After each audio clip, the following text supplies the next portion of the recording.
లేదు నాన్న, తను నవమాసాలు మోసి మనకి వారసుని అందించబోతుంది. అలానే నా భార్యని తనకి నచ్చినట్టు ఉండమంటంలో తప్పేం లేదు కదా. పైగా ఆ రోజు నాగవల్లికి కరెంట్ షాక్ కొట్టిన దగ్గర నుంచి తనకి ఎప్పుడేం జరుగుతుందోనని భయంతో ఉన్నాను.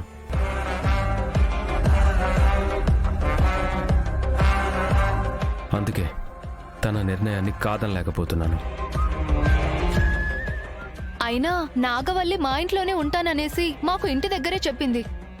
ఇప్పుడు దేవాబావ కూడా తనిష్టమే అంటున్నాడు. ఇక సమస్య పరిష్కారం అయినట్టే కదా. నాగవల్లిని మా ఇంటికే తీసుకెళ్తాం.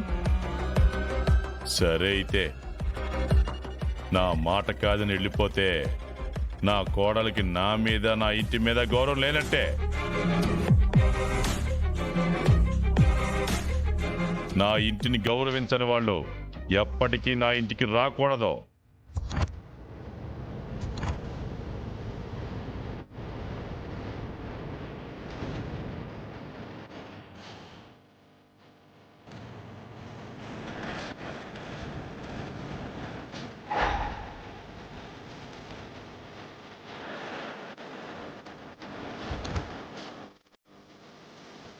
ఏం మాట్లాడుతున్నావు నాన్న? అవునరా బోడా, నీకు నీ పెళ్ళాం నీ పిల్లలే ముఖ్యం అనుకున్నప్పుడు మేమెందుకు? ఇంకెప్పుడు నా ఇంటికి రాకండి. అలా ఎలా కుదురుతుందండి? ఎంత కాదనుకున్నా దేవా మనింటి బిడ్డ. రావద్దనే అధికారం మీకు లేదు. మరి తండ్రి మాట విననప్పుడు ఏం చేయమంటావు వదినే? డెలివరీ అయిపోయిన తర్వాత వాళ్ళు మనింటికే వస్తారు కదా, రావద్దు అనడానికి ఎలా కుదురుతుంది? ఆయన ఇంట్లో ఉన్నప్పుడు వదినకి గ్లాస్ మంచినీళ్ళు కూడా ఇచ్చింది లేదు. కనీసం నీ ఆరోగ్యం బాగుందా లేదా అని అడిగిందే లేదు. ఇప్పుడు అంత ప్రేమ ఎక్కడి నుంచి పుట్టుకొచ్చింది?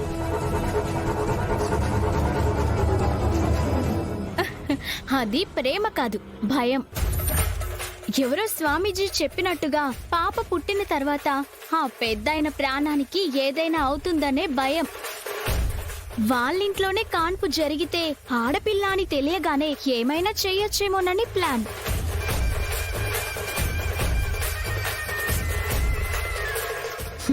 చూసారా, కుముద మా అందరికన్నా చిన్న పిల్ల అయినా సరే మీ మనసులో ఉండే దురుద్దేశాలేంటో చెప్పేసింది.